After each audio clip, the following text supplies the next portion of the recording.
wajumbe, nilikuwa naombi kama mtaridhia tuunganishe kupokea na kujadili rasimu hii ya bajeti, na kwa sababu kabla tumekuwa nalo siku nyingi tokea Ijumaa, inaweza kawa ni sehemu rahisi ya kujadili rasimu hii ya bajeti na kuipitisha. Sijui wajumbe mnasemaje? Sawa. Basi kwa nafasi hii sasa nafungua kikao. Asanteni, karibuni. Afisa mipango aweze kutupitisha kwenye rasimu hii kwa niaba yangu. Karibu. Ya mwaka wa fedha 2026/27 kama ifuatavyo. Mheshimiwa Mwenyekiti, rasimu hii imeanza na utangulizi kwa kuelezea nyaraka na miongozo mbalimbali ambayo imezingatiwa katika uandaji wake. Sehemu inayofuata inaelezea mapitio ya utekelezaji wa bajeti ya mwaka wa fedha 24/25 pamoja na nusu mwaka ya mwaka wa fedha 25/26 kwa kuelezea mafanikio, kwa kuelezea mapato, matumizi, mafanikio yaliyofikiwa pamoja na changamoto ambazo halmashauri ilipitia katika kipindi hicho. Mheshimiwa Mwenyekiti, kwa ridhaa yako sasa nitaomba niende moja kwa moja ukurasa wa 14 wa rasimu yetu ambayo ndio unaelezea mapendekezo ya mpango na bajeti ya mwaka wa fedha 26/27. Mheshimiwa Mwenyekiti, halmashauri ya wilaya Shinyanga kwa mwaka wa fedha 26/27 inatarajia kukusanya na kutumia jumla ya shilingi bilioni 50.73 kutokana na vyanzo mbalimbali vikiwemo vya serikali kuu na vya halmashauri kama ambavyo inaelezwa katika jedwali namba 5, ambako Mheshimiwa Mwenyekiti, chanzo cha kwanza ni mapato ya ndani ambayo yana jumla ya shilingi bilioni 5.007. Chanzo cha pili ni ruzuku ya matumizi mengineyo ambayo ni shilingi bilioni 1.83. Chanzo cha tatu ruzuku ya mishahara ambayo ni bilioni 34.19, na chanzo cha nne ni ruzuku ya miradi ya maendeleo ambayo ina jumla ya shilingi bilioni 9 na mbinu ya huduma za kijamii katika sekta mbalimbali, ambapo imeelezwa kuanzia kipengele namba A imeanza namba A hadi HH, na kipaumbele cha tatu ni kuboresha upatikanaji wa huduma zenye ubora katika jamii ambako kuna jumla ya shilingi bilioni 10.7. Kipaumbele cha 4 ni kuimarisha ukusanyaji wa mapato jumla ya shilingi milioni 100. Cha 5 ni uboreshaji wa ustawi wa maisha ya wananchi katika hifadhi ya mazingira jumla ya shilingi milioni 131.1, na kipaumbele cha 6 ni shughuli za kukuza uchumi ambapo kuna jumla ya shilingi milioni 432.8. Kipaumbele cha 7 ni kutekeleza miradi inayoweza kuchangia ongezeko la mapato jumla ya shilingi milioni 419. Kipaumbele cha 8 kinahusu masuala ya mtambuka, na cha 9 ni kulipa madeni ya wakandarasi wa zabuni na watumishi. Mheshimiwa Mwenyekiti, naomba sasa kuwasilisha rasimu hii kwa ajili ya majadiliano ambako kuna jumla ya viambata 9 ambavyo vimefafanua kwa kina mapato na matumizi katika maeneo yote. Mheshimiwa Mwenyekiti, naomba kuwasilisha. Halmashauri yetu imevuka lengo. Nasema imevuka lengo kwa sababu bajeti ilikuwa bilioni 3.9, lakini makusanyo yakawa bilioni 4, sawa na 109%. Sisi kama madiwani tunawapongeza, lakini tungependa kujua, tujifunze zaidi. Je, inawezekana tulikadiria chini au tumekusanya, tumepata vyanzo vingine vya mapato ambavyo vimetusababisha tukafika kwenye 109 na bado tuna safari ya miezi kama mitatu kumaliza bajeti. Nataka nipate uzoefu wamefanyaje, kwa sababu ni jambo zuri kati ya management pamoja na waheshimiwa madiwani. Kazi hii kwa kweli wameifanya usiku na mchana, na wamekuwa ni watu ambao wanatoa taarifa ambazo ni za msingi na ni wafuatiliaji kwa kila diwani kwenye eneo lake. Lakini pia hatuwezi kuacha kuwapongeza watu ambao wamepewa dhamana ya kufanya kazi hii. Kimsingi wamejitoa sana na wamefanya kazi usiku na mchana, ndio matokeo haya tunayoona kwamba wametufikisha hapa tulipo. Kwa hiyo matunda haya au matokeo haya makusanyo haya makubwa ni kutokana na ushirikiano wa dhati na commitment kubwa iliyo kati yetu watumishi pia na mheshimiwa madiwani. Asante sana. 25 tulikisia kukusanya bajeti ya bilioni 45.8, lakini tukavuka lengo, tukawa na fedha nyingi zaidi ya bilioni 47 sawa sana, ziada ya bilioni kama 2. Kwa hiyo ni jambo ambalo management tuwashukuru, kwa sababu wameonyesha kwanza uaminifu. Unajua mtu unaweza ukakisia ukajitahidi kutembea kwenye yale makusio yako, lakini kwa sababu hiyo, mheshimiwa mwenyekiti, hata ukipitia bajeti ya nusu mwaka kwa maana ya miezi 6 utakutana na kwamba kuna ongezeko, na hii inapelekea mimi kushawishika kama diwani kwamba kwa wakusanya mapato hawa wa halmashauri yetu ambao wameonyesha uaminifu mkubwa katika eneo la fedha, si dhambi sisi kama halmashauri kutengeneza mazingira ya kumotisha hawa watu ili kusudi waendelee kusimamia bajeti yetu vizuri na kuwa wawazi katika eneo la fedha ambayo inaongezeka. Vinginevyo mheshimiwa mwenyekiti, fedha si ni uaminifu, wangeweza kutenda bajeti ile ile ya bilioni 45, lakini kwa sababu ya ule uaminifu na kuwapa motisha ili wapate nguvu na morali tena kwa mwaka wa fedha ambao tunaotarajia.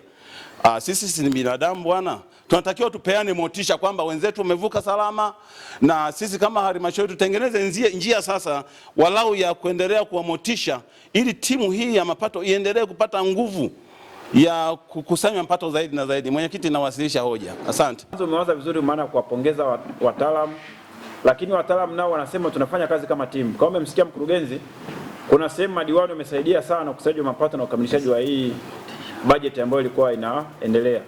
Kwa hiyo unapozungumzia motisha, inawezekana ikagusa pande zote mbili, kwa maana ya wataalamu pamoja na madiwani. Mimi nafikiri motisha kubwa ni kufikia malengo. Unapofikia malengo unajimotivate mwenyewe, kwa maana umefanya kitu ambacho ulikuwa unatarajia ukifanye. Tukikiingiza kwenye bajeti utatuambia tutenge kifungu kwa ajili ya motivation. Lakini naamini diwani, motivation kubwa ulionayo ni kuhakikisha wananchi wanapata huduma na miradi ya maendeleo inafanyika. Wataalamu nao mkifanya vizuri, inawezekana kuna motivation ipo, kwa maana hali ya kiutumishi. Nafikiri kuna sikukuu zipo hapa za Mei Mosi, wanapata motivation wale ambao wamefanya vizuri. Lakini pia madiwani 2030 kama utakuwa umefanya vizuri, motivation yako utakuwa mgombea pekee. Mimi nafikiri imekaa vizuri hiyo. Mkurugenzi, karibu kwa Mheshimiwa Mwenyekiti. Kwanza nashukuru kwa pongezi ambazo tumepewa kama management, lakini pili, kulikuwa na hoja ya shule ya Imesela kujirudia kwenye sekondari na msingi. Hii tumeipokea ni makosa ya kiuchapaji tu, itakuwa ikae kwenye sehemu ya elimu sekondari. Tulivuka lengo, ni vizuri sana, lakini ningependa sasa kushauri kwenye bajeti yetu ya 25-26, kwa sababu tumekuwa na kasi ya ukusanyaji wa mapato makubwa. Mimi ningewashawishi madiwani wenzangu tuongeze bilioni 1, tuwe na bajeti ya bilioni 51 ili tuweze kununua kifaa cha kutengeneza mabarabara, mfano kama katapira, ili hii bajeti tunaiona upande wa TARURA tunasumbuka sana. Tunaangalia halmashauri za wenzetu ambazo ziko jirani, ikifika kwenye kata yako unafanya utaratibu wa kuweka mafuta, kazi iendelee kama msemo wa Chama cha Mapinduzi. Lakini pia nikaenda kwenye division ya viwanda na biashara, upande wa uchimbaji wa madini. Nikasema kwamba makadirio ni mazuri sana. Sasa nipate vyanzo vile ambavyo uchimbaji wa madini vinavyoweza kusababisha tufike kwenye milioni 800 na point. Ili nitafute hesabu ya ile bilioni 1 tuongeze ili tupate katapira. Asante mwenyekiti.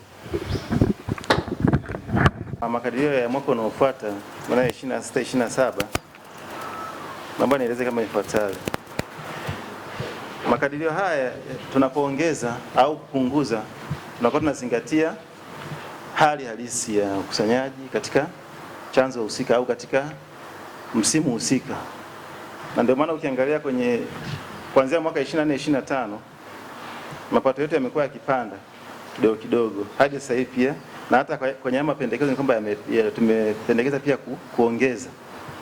Lakini hatuongezi tu kwa kutaja kwamba bilioni 1. Tunaangalia pia ukusanyaji wa mwaka husika katika kila chanzo. Na ndio maana kila chanzo hapa kina maelezo. Kwa hiyo nachoweza kusema Mheshimiwa Mwenyekiti ni kwamba tunaweza tukaongeza kwa maana ya kuipitia tena hii dokumenti yetu kwenye kila chanzo kimoja kimoja, lakini sidhani kama inaweza kufika bilioni 1 kwa sababu hata hapa tu imeshaongezeka kwa ukilinganisha na makadirio ya mwaka huu tunaoendelea nao, tumeshaongeza kama milioni 300 hivi na kitu, karibia 400. Kwa hiyo pia unapoweka lengo, Mheshimiwa Mwenyekiti, lazima uweke lengo ambalo lina uhalisia ili pia uweze kufikia lengo hilo, kwa sababu mpango na mimi tayari unazo hizo sehemu ambazo nafikiri zikifanyiwa uboreshaji zinaweza kutuongezea mapato.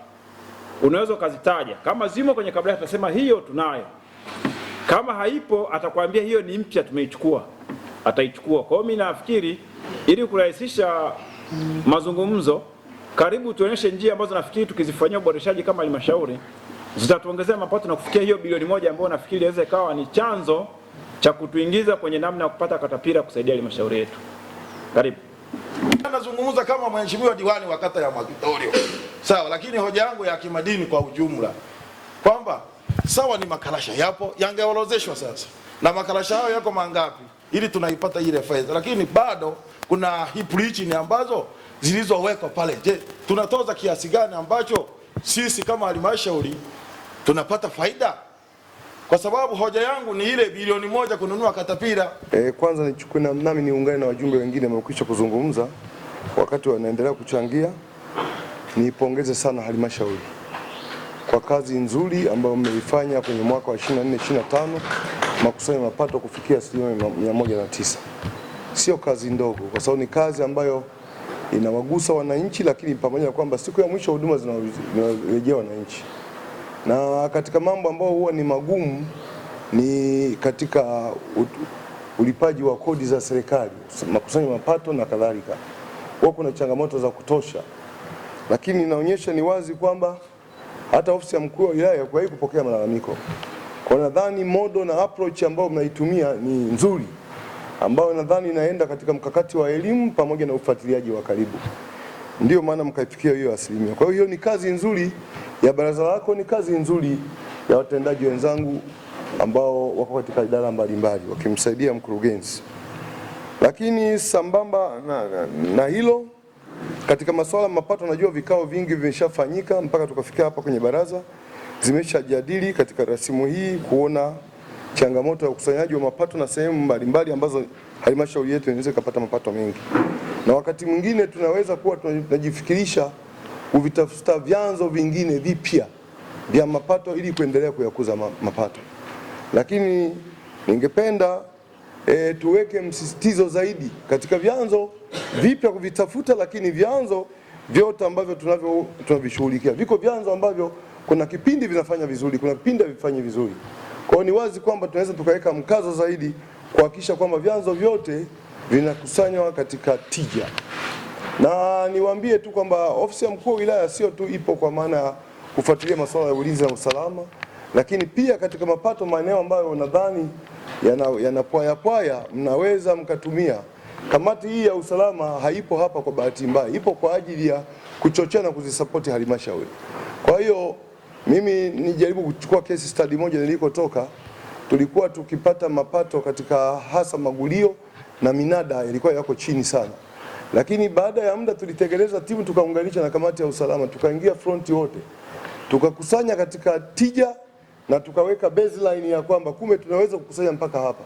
Kwa hiyo pale sasa tunapokuja kuliachia jukumu hili hapa na wanaoendelea wanajua kabisa kwamba kuna base kumbe ya kuweza kufikia hapa na tukaweza kufanya mapato yetu yakaenda vizuri. Kwa hiyo wakati mwingine kama kuna maeneo mengine ambayo yanapwaya yanaonekana hatujayatimilisha katika utimifu wake, basi mnaweza mkaomba kwenye ofisi ya mkuu wa wilaya tukaongeza wajumbe wa kamati ya usalama wakaingia front wakishirikiana na wataalamu, na siku ya mwisho tukatengeneza base ambayo inaweza kutupa mwanga mzuri na kuona mapato tunayokusanya. Lakini sambamba na hayo, ukusanyaji wa mapato, niwapongeze sana watendaji na muendelee kufanya hivyo, kwa sababu siku ya mwisho, mheshimiwa diwani, ambao ni sauti ya wananchi, mnapokuwa mko hapa katika kuigawana ile keki, kila mtu anatamani jambo fulani lifike, huduma fulani ifike, wajibu fulani ufike kwenye kata yake, ni kwa sababu ya mapato kukaa vizuri. Kwa hiyo niombe tena watendaji tuendelee na moyo huu na bidii hii kwenye mwaka huu wa fedha kupitia rasimu hii ambayo tumejipangia sisi wenyewe. Kwa sababu tunapozungumza vyanzo hivi hapa, sio kwamba kuna mtu amejadili. Bajeti hizi naamini ni shirikishi. Tunashirikiana kuanzia ngazi ya chini mpaka ngazi hapa ya kuja kutoa maamuzi. Na hivyo kwenye kutekeleza, wanasemaga mkishirikishana kwenye mambo mnayotaka kuyafanya na mkaelewana namna ya kwenda kuyafanya na kuyatekeleza, mkazijua changamoto zake, mkaona na mkatengeneza mbinu za kuweza kuzikabili, ni wazi ya kwamba tunategemea hapa patakuwepo na tija, kwa sababu kila mtu anaujua ule wajibu, ana umiliki, ownership, na umiliki kwamba hili jambo tutakwenda kulitekeleza kwa mbinu hii tuliyokubaliana, kwa hiyo inakuwa ni kazi yetu. Na nimepongeza pia, nimesikia mheshimiwa diwani amezungumza masuala ya sera ya motivation kidogo. Nadhani mheshimiwa mwenyekiti mtajaribu kuiangalia pia hii hapo, kwa sababu hawa watu unapokuwa najituma sana mkawapongeza pia, manake ndio wanaweza kuendelea kujitoa zaidi. Wakijitoa zaidi, manake manufaa yanakuwa makubwa zaidi, na siku ya mwisho tutakwenda kutoa huduma zaidi. Lakini nimeona katika utoaji, uwajibikaji, sasa utoaji wa huduma na masuala ya miundombinu, huduma kwa wananchi, ikiwemo maji, umeme na mambo kadha wa kadha. Yapo mambo ambayo yamezungumzwa hapa, madeni. Nimeona halmashauri nyingi sana, mheshimiwa mwenyekiti, zina madeni katika wadhabuni. Lazima tuwe na mpango kazi wa kuyapunguza hayo madeni ya wadhabuni. Tunapokuwa tunawalipa watu na kutupatia huduma, ndivyo ambavyo tunajenga imani kwao waendelee kututolea huduma. Tukiwaweza kuwalipa ndani ya muda, wakati mwingine inawezekana halmashauri isiwe na pesa moja kwa moja kumaliza madeni yote yaliyoko mbele yake, lakini kwa kuweka tu ule mpango kazi, manake tunawaaminisha watu kwamba tuna uwezo wa kuwalipa kipindi ambacho tunawahitaji katika dharura, kipindi ambacho tunahitaji katika huduma mbalimbali, ukamilishaji wa miradi katika dharura. Manake ni kwamba wataendelea kutupa ushirikiano. Tukifanya hivyo tunawajengea imani, lakini sio hivyo tu, hata madeni ya watumishi pia. Maana madeni ya ndani pia lazima ukishindwa kujitendea haki wewe mwenyewe, yani uko unajinyima wewe mwenyewe, ujilipi wewe mwenyewe. Ndio hii hapo sasa, usipokuwa na ile sera ya motivation kwa watu wanaokuwa wako front, manake watu wanavunjika moyo. Manake wanavunjika moyo, hawaoni motivation, hawaoni sera ya kuwapongeza na kuwahimiza kufanya zaidi, lakini bado hata madeni yao ya ndani hawezi kulipa. Na mimi nadhani hili ni eneo ambalo tutaenda kulitekeleza kulingana na bajeti yetu ambayo tumeshaipanga hapa. Lakini kama ambavyo nimekusikia mheshimiwa mwenyekiti, wakati hoja mbalimbali zimetolewa, kuna baadhi ya maswali hapa wameuliza watu, mbona chanzo fulani kinaonekana kilifanya vizuri sana, lakini kwa sasa hivi chanzo hicho kimepangiwa kiasi hicho. Yani kilifanya vizuri, sababu yake haijatoka, lakini bado kimepangiwa kiwango hicho. Mimi nadhani mchumi atakwenda kuangalia maeneo ili aweze kuyarekebisha na kuyafafanua, ili siku ya mwisho tunapokuwa tunasafiri kwa pamoja, tusafiri tukao tunaielewa hii bajeti, tusije tukaenda kupata maswali na huko mbele zinapokwenda bajeti zetu kwenda kupitishwa. Lakini pia nilikuwa nataka kugusa kidogo kwenye eneo la TARURA. TARURA wamewasilisha taarifa zao hapa, na nafahamu kwamba TARURA katika mpango wao wa utekelezaji wana vyanzo vikuu vitatu vya bajeti. Kwanza kuna ule mfuko wa barabara road fund, lakini pia kuna fedha ya jimbo, lakini kuna fedha ya tozo. Tulipokuwa tuko kule na jaribu kuangalia, nazungumzia kwenye mapacha yote kwa sababu halmashauri na halmashauri ziko ndani ya wilaya moja. Kule tulipata taarifa ya kwamba fedha wanazoweza kuzipata kwa sasa hivi na wamepewa kibali kwa ajili ya kuzitumia ni 60% tu kutoka kwenye road fund, kabla hawajapewa kibali cha kutumia kwenye jimbo na tozo.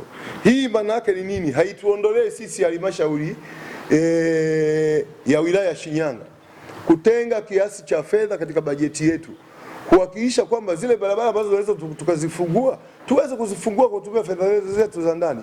Kwa hiyo ni katika bajeti yetu, katika rasibu hii hapa, hili hapa naamini inawezekana limezingatiwa. Kama likuzingatiwa, mnaweza mkalionea position yake na kaaje. Halmashauri nyingi hazitengi fedha hizi hapa, wakati zina wajibu pia wa kuhakikisha kwamba zinafungua barabara zake, hasa zile barabara ambazo haziko kwenye mtandao wa nani, wa TARURA. Hizo ndo zinaweza kufunguliwa na fedha zetu za ndani. Kwa hiyo hili eneo tusio tunalisahau sana. Baada ya kusema hayo, ndugu zangu, kwa sasa hivi kuna mvua zinaendelea na utabiri wa hali ya hewa wamezungumza, TMA wamezungumza kabisa kwamba kuna mvua za wastani ambazo zitakwenda mpaka mwezi wa 5 na zitakuwa zinanyesha kwa kurukaruka, zinaenda hapa na ndio mfumo wako umeenda hivyo. Kwa hiyo naomba ndugu zangu, waheshimiwa madiwani na watendaji wenzangu, tunapokuwa tumepata nafasi ya kukaa kwenye mikutano yetu na wananchi, tuwahimize walime mazao ya muda mfupi, watumie mbegu bora. Najua kuna wengine watapata mazao na wengine hawatapata mazao kwa sababu jua kidogo lileta lapcha, lakini naona hali kama sio mbaya sana. Kwa hiyo tutumie muda mfupi huu kutengeneza kulima mazao ya muda mfupi kama viazi, mtama ule wa muda mfupi, mahindi ya muda mfupi, lakini mazao ya biashara kama alizeti.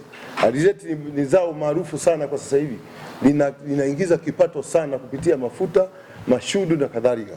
Baada ya kusema hayo, Mheshimiwa Mwenyekiti, asante sana kwa kunipa ridhaa hii ya kuongea. Nashukuru.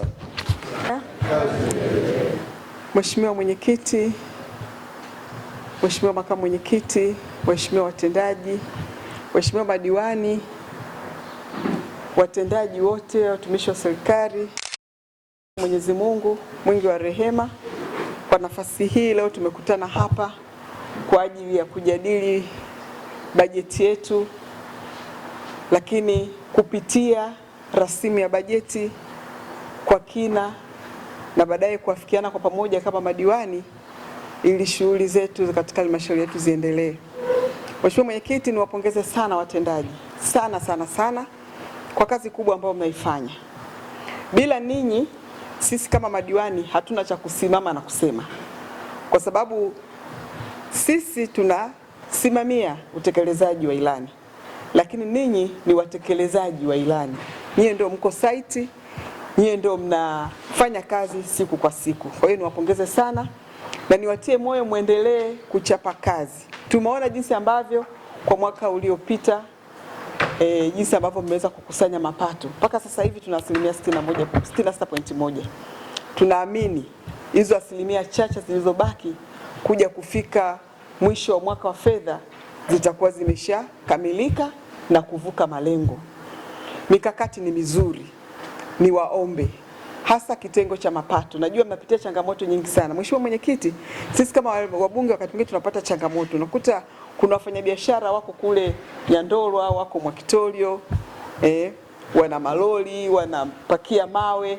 Wanapokiuka sheria, anapiga simu akijua kwamba mbunge atamsaidia. Sisi ni sehemu ya halmashauri kwa kweli. Tunachohitaji ni mapato. Kwa hiyo niwatie moyo wale ambao wanakusanya, mkurugenzi na timu yako, muendelee kuchapa kazi. Hatutaweza kutumia nafasi zetu kunufaisha watu ambao wanataka kutorosha mapato kwenye halmashauri yetu. Tumelia muda mrefu sana, hatuna vyanzo vya mapato. Sasa kama watendaji wanakusanya, tusiwakatishe tamaa kama sisi madiwani.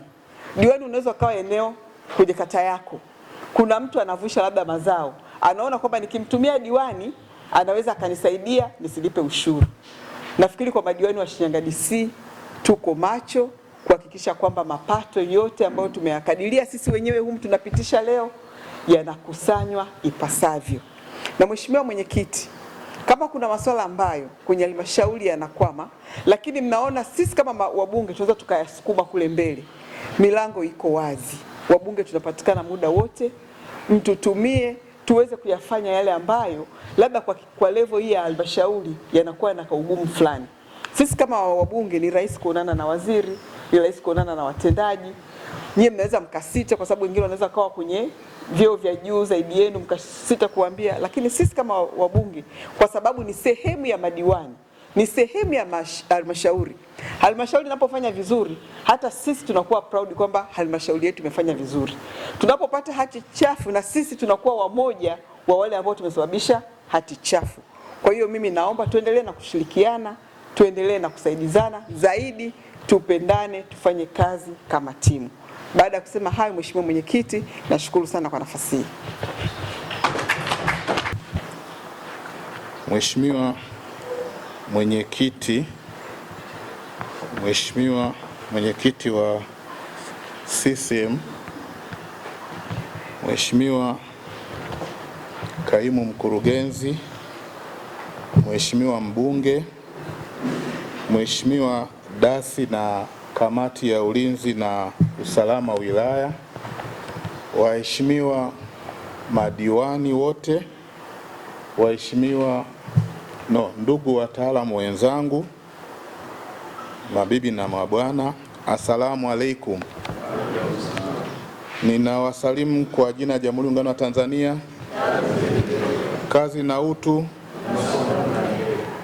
Mheshimiwa Mwenyekiti na Baraza la Madiwani la Halmashauri ya Wilaya ya Shinyanga, ninawapongeza sana kwa namna bora mlivyopitisha bajeti, rasimu ya bajeti kwa mwaka wa fedha 26-27, kwani mmekuwa makini sana hasa katika kuangalia mapato na baadaye mkarudi katika kuangalia matumizi.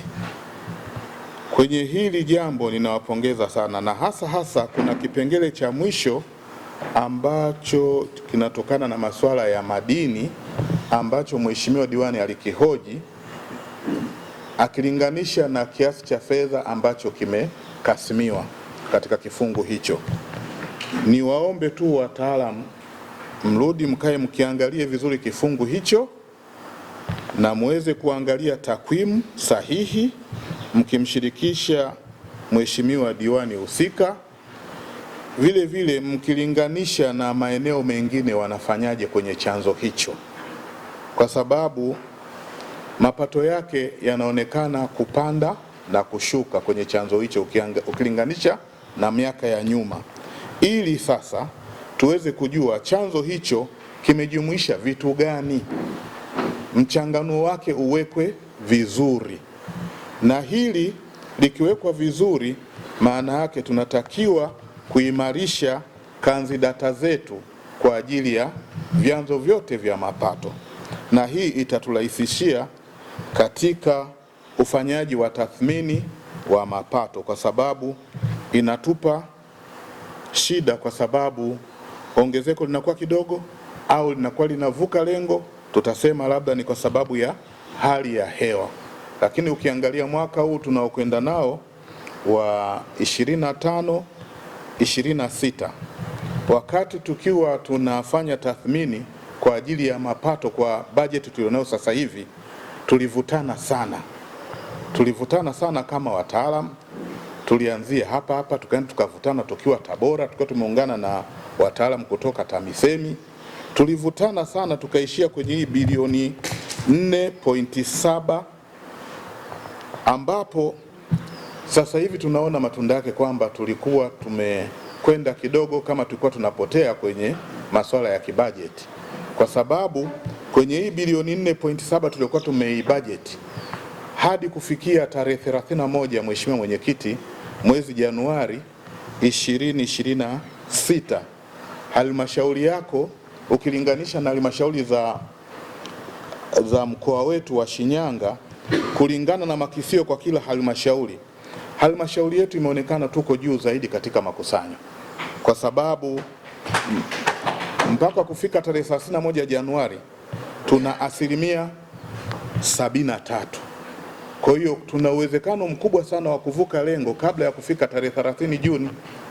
Lakini ukija ukioanisha na bajeti ambayo tunayokwenda, ambayo mmeipitisha leo hii ya bilioni 5.007, ukichunguza sana kilichoongezeka ni milioni 257,993,867. Bado ninarudi kwenye swala la mheshimiwa diwani pale, turudi tukafanye uchambuzi mzuri. Tuna uwezo wa kuongeza bajeti tukafika hata kwenye bilioni 5.5, na hili ninalisema kwa sababu mpaka sasa hivi kama mkoa tunaendelea na tathmini ya bajeti ya mapato ya ndani kwa kila halmashauri.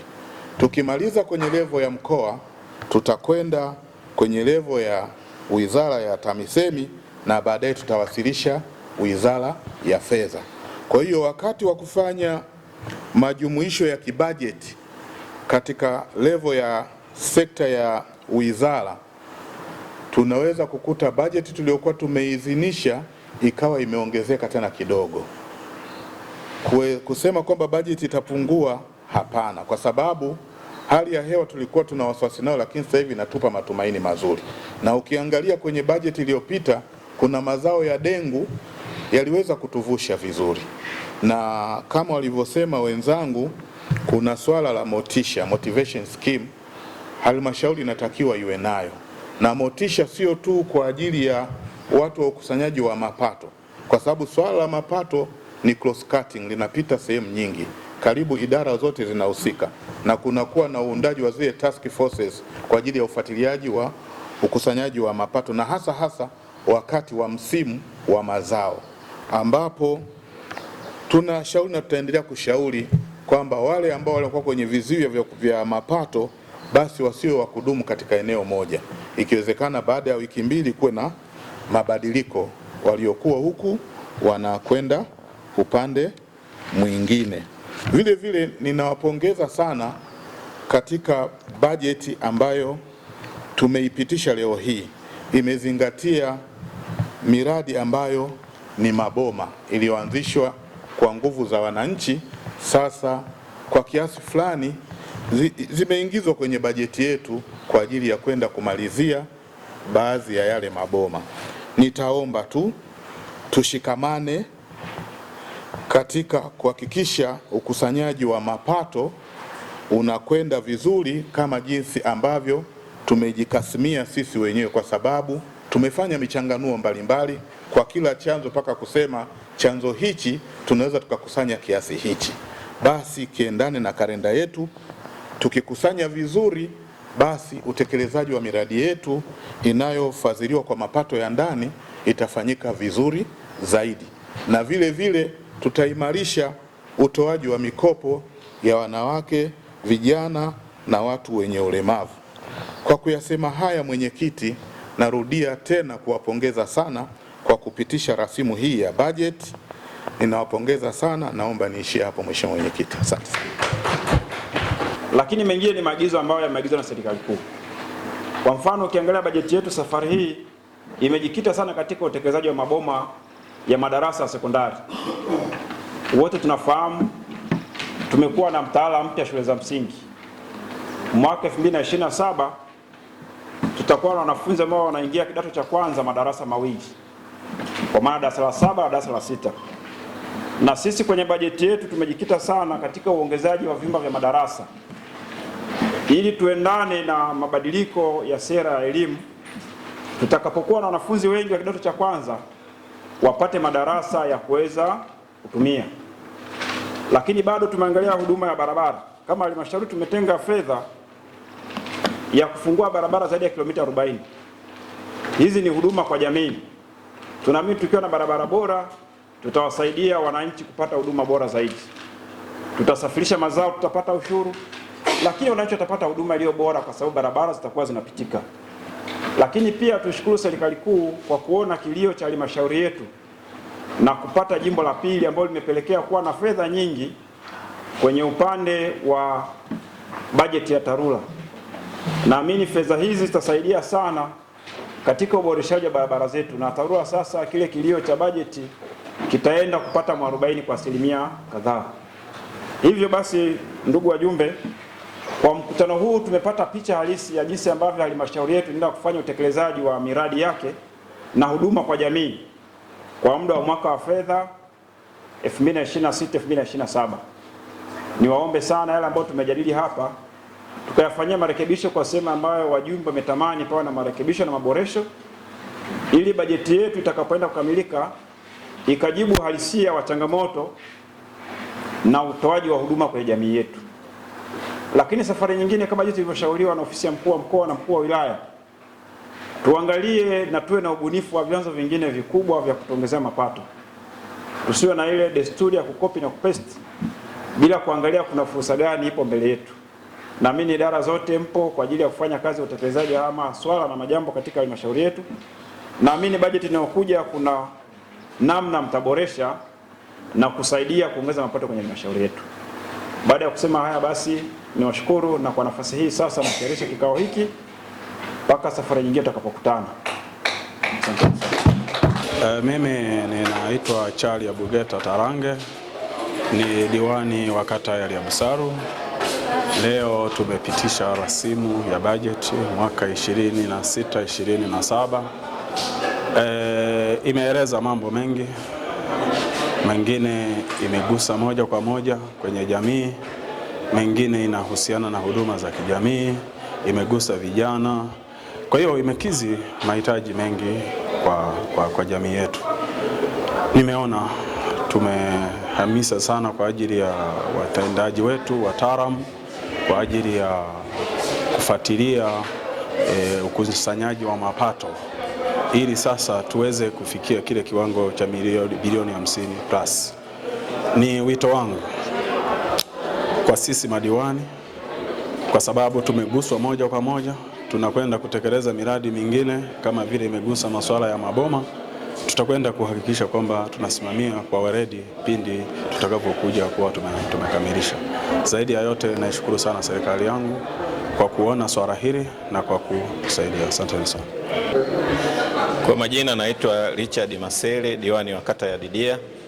Leo tulikuwa tunajadili rasimu ya bajeti yetu 2026 na 27, na bajeti yetu ni nzuri kwa kweli, maana ni bajeti ya wananchi, imezingatia vipaumbele vingi, lakini kikubwa ni vipaumbele miradi viporo. Kwa miradi viporo, miradi mingi inaenda kutekelezwa, lakini pia inaonyesha ufanisi mkubwa, maana pamoja na kusema ni halmashauri, lakini sisi ni madiwani wa kata.